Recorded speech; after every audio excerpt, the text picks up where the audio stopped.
All right, good afternoon, everyone. Thank you for joining. All right, cameras are live. First, my name is Todd Armstrong. I'm the VP of Health Services. Continuing our Friday presentations.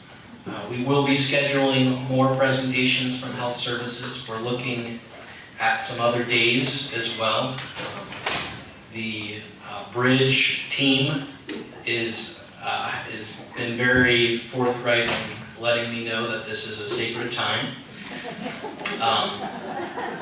I have a big respect for Bridge. I've never played it, but my neighbor, I called her Grandma Keeney. She lived across the pond growing up as a kid, and so I would row my little rowboat across the pond, and every time she had Bridge, she also had a secret pan that was just for me with peanut butter Rice Krispie treats in it. So I love Bridge, so we'll be looking at having a different time for that.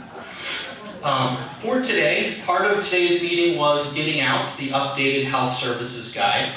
So with that, I realize we haven't had a lot of time to review that, so I realize there will be questions that will be coming from residents outside of this meeting as you look at that more. In the back of the guide are some contact information for individual departments. Those individuals can help you get some of those answers, but also our Health Services Committee of the Resident Council, you can direct those to the individuals. I know Joanne, the chair, is here in the back, but you can direct those to any member on the committee, and they can help get those to the Health Services Committee meetings, so we can get those in the minutes and make sure we're continuing to answer questions. So today will be a little shorter of a meeting than some of our last ones, but really just wanted to do a review and make sure that we got the guides out to everyone. Okay, let's get into it. I have the clicker here. Oh, excellent. Thank you, Anna, for getting this all set up. Appreciate that.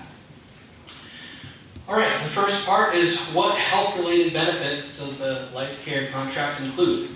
And so that first item for Life Care members is it allows for you to have up to 2 tasks performed by CNA level, and those are 15-minute tasks. And I know that 2 is close to the 15, so I wanted to clarify it's not 215-minute tasks.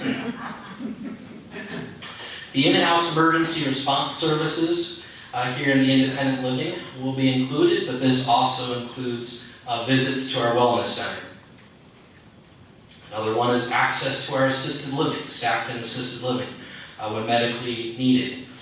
There will be an additional fee. I always like to mention that there are some minor additional fees that includes the 2 meals. It's a requirement. Since it is a licensed area, we're required to provide 3 meals a day. There could be some medical supplies depending on what the resident needs, some pharmacy, co-pay charges, and as I mentioned in the other meetings, we will always individually work with our residents if there's something that we can do to help them financially on those little bits. And also, you might see a laundry fee if the resident's not able to do their own laundry. Those are some additional fees I always like to mention, just so it's not a surprise when you do see that.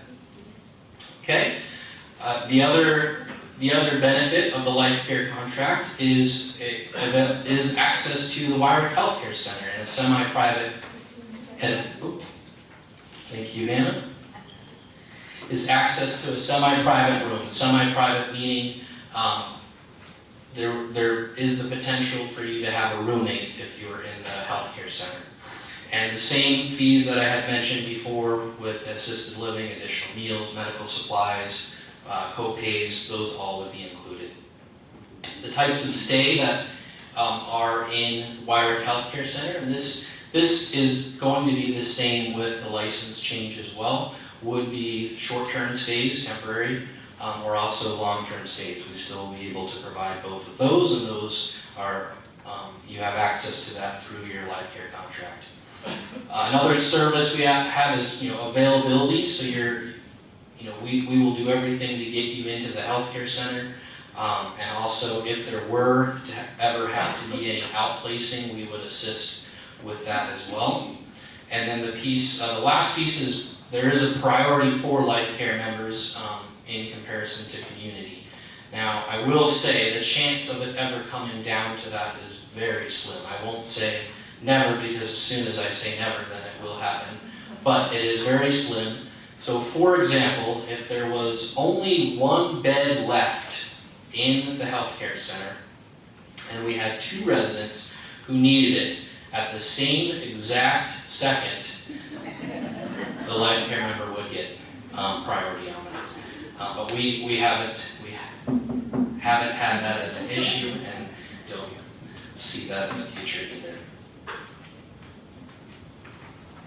Okay, what is not covered? Private rooms in the healthcare center. Also, what is not covered is if a resident level of care was something that we were not able to provide here at Westminster Village. A couple of examples of that might be behavior management.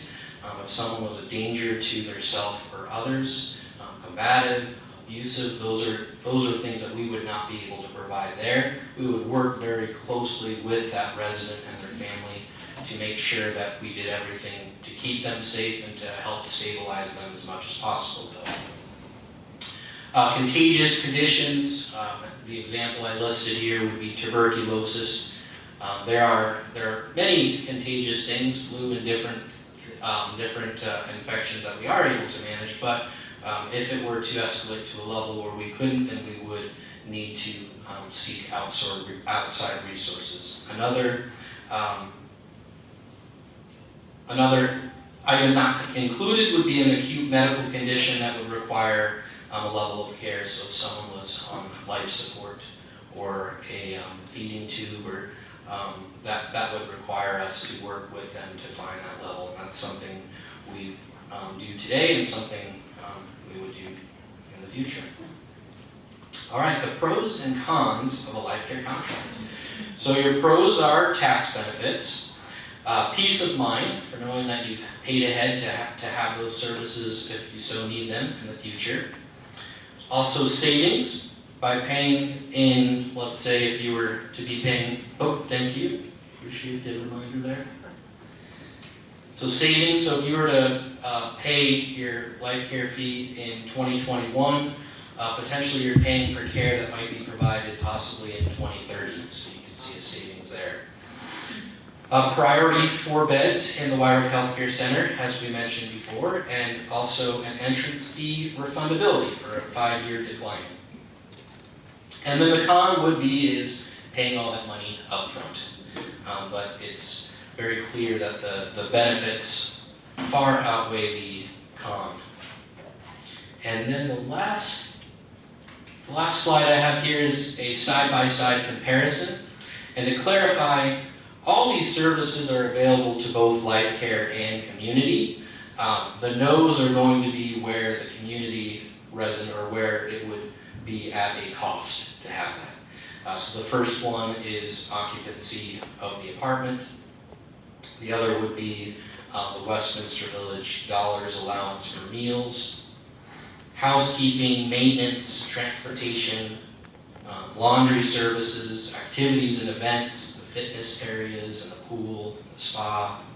The health-related services would be your wellness clinic as a life care member, the home health with the 2 individual 15-minute tasks, the assisted living apartment, so your home health, the semi-private room, the private room, that would be at a cost to both life care and community, and then your independent living emergency response.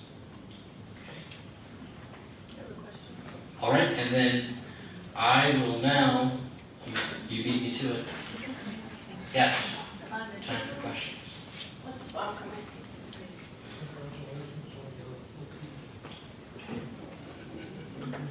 On the 2 15-minute nurse visits, is that per week, per month, per day? It's per day, and to clarify, it's a CNA level visit. CNA, okay.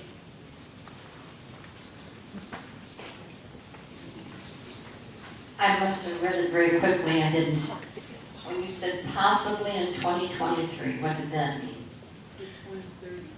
I'm sorry, 2030. It just means through inflation, costs today are going to be cheaper than in the future. So by paying that fee today for services you might need in the future, that would be a financial benefit. Understand now. Thank you. You're welcome.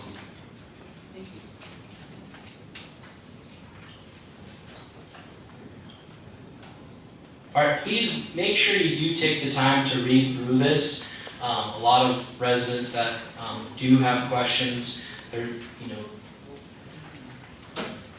time framing I'm having trouble remembering, but I know just a couple of years ago, there was some representation of residents from the Resident Council Health Services Committee and some staff members that really spent a lot of time working through this guide to try to answer as many questions as we thought might come up. And after each section, we also have just a little example scenario as well to help make it a little bit more practical. So there's a lot of hard work that went into making this health services guide to really help make it as clear as possible. But we want to hear questions. There's always things that we could have missed or we could explain differently, and that's why you will see an update. Updates will come out when necessary, but it's important to ask those questions. And a lot of times I find the questions individuals have are very specific scenarios to them, and those are just as important, and we would love to be able to work through those. And sitting down with your experts in those areas are going to be helpful as well. We have a question right over here. We have a question over here first.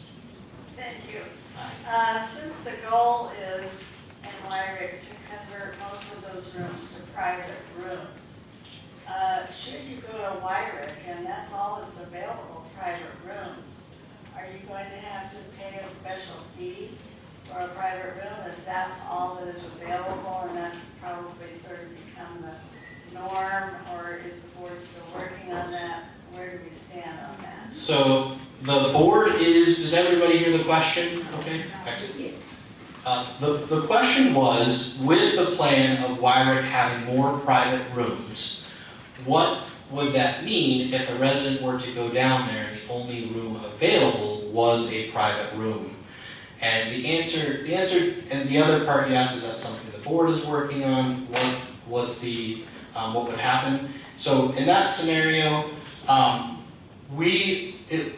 and don't hold me full to this, but if we've set it up to where you're not able to have a semi-private room, then it wouldn't be your responsibility to have to pay. So you might be put in a private room, but if it wasn't your choice to have the private room, then you wouldn't be responsible for that private room additional fee.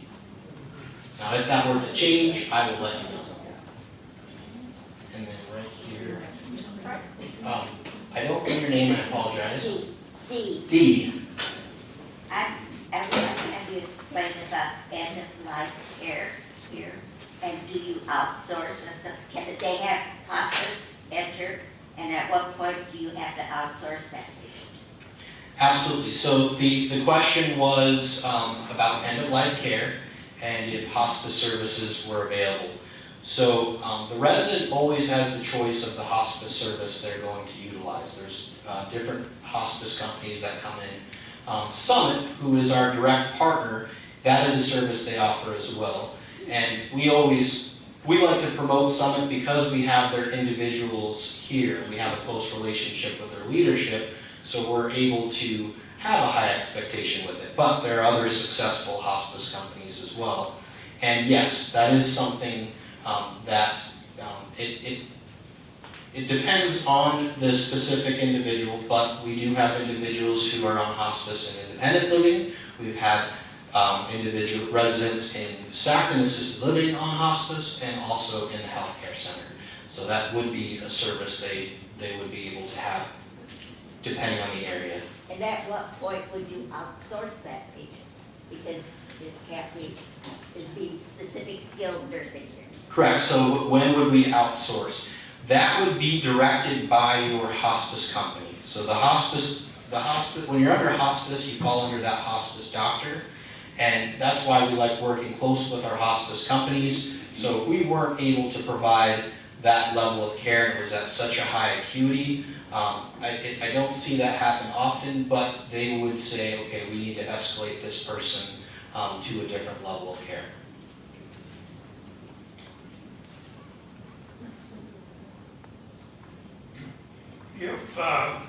If you're in either Wyrick or the other thing, assisted living, is it still possible to have your private doctor come into the building and see you?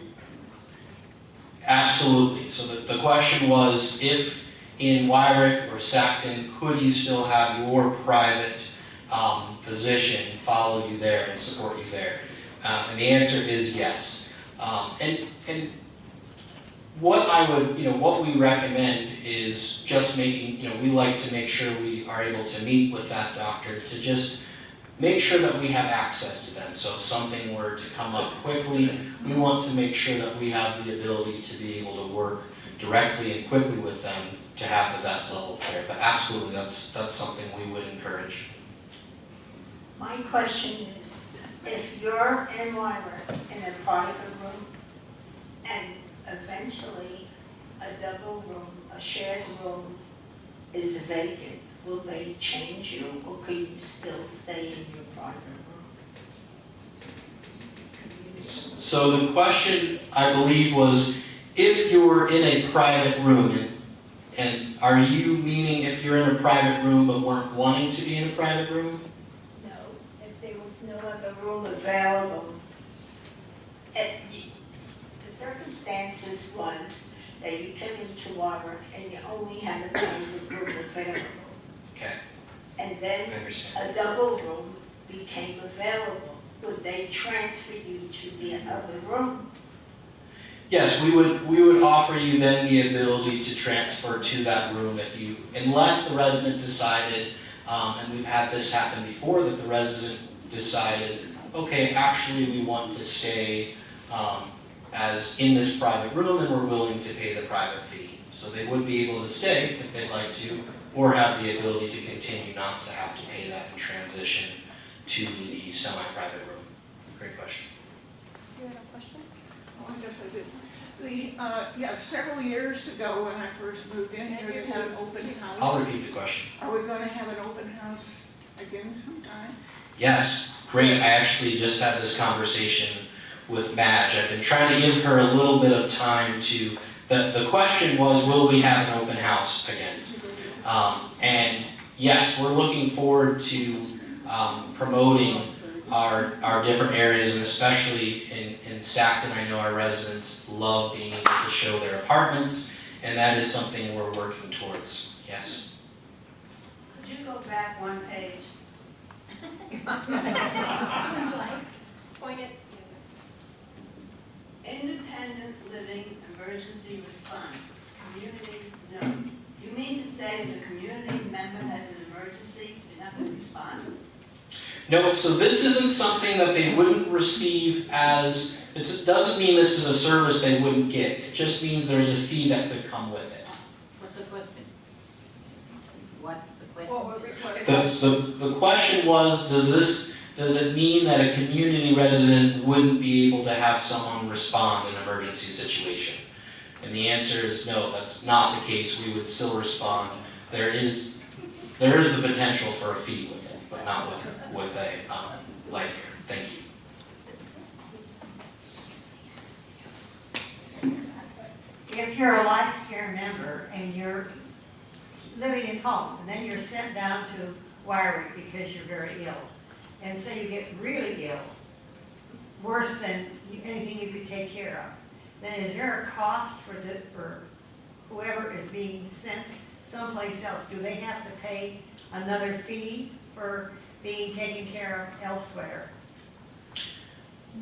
Just wanting to make sure I'm understanding the questions. Did I ask it properly? I'm sure you did. My brain's a little mush sometimes, so let me just repeat it to make sure I'm understanding. So if a resident was independent living, a life care resident, Yes. and they were to need to go short-term while they weren't well to the healthcare center, would there be that additional fee? No, if they really got bad when they were over in Wyrick. all of a sudden they have a very bad turn, but they're not mentally incapacitated. They just need better care than what they would get at Wyrick. Yeah, and it does happen at times where a resident goes sometimes as a temporary stay, and it can turn into something where the resident decides, and the family and the team together, that this is where I want to be. Will there be an extra charge for that? That's not the question, Todd. What, If someone had to go to a different facility to provide the level of care that we don't here. oh, outside of Wyrick. Right. Oh, I'm sorry. Yeah, so that would be that resident's individual responsibility with whether it was the hospital, whether it was a high acute rehab, A skilled higher acute rehab, right? Correct, so that would be the resident's responsibility. Typically, those are covered under Medicare and insurance plan. Thank you. Yeah, we finally got there, sorry about that.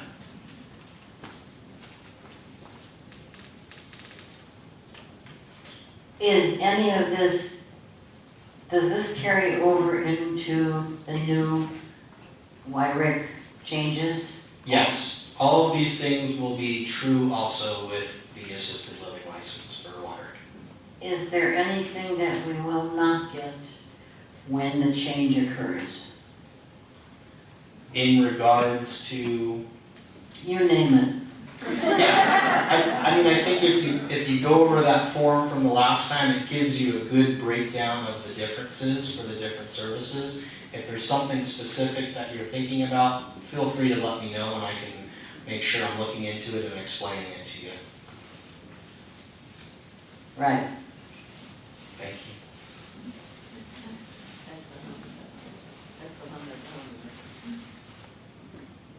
All right. If there's no more questions, please take the time to look through that. Let us know what questions you have come from it.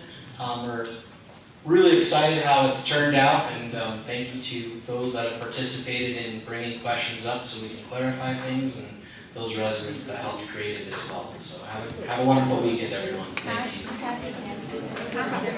There's copies available as well if you didn't get one in the back and at the front desk.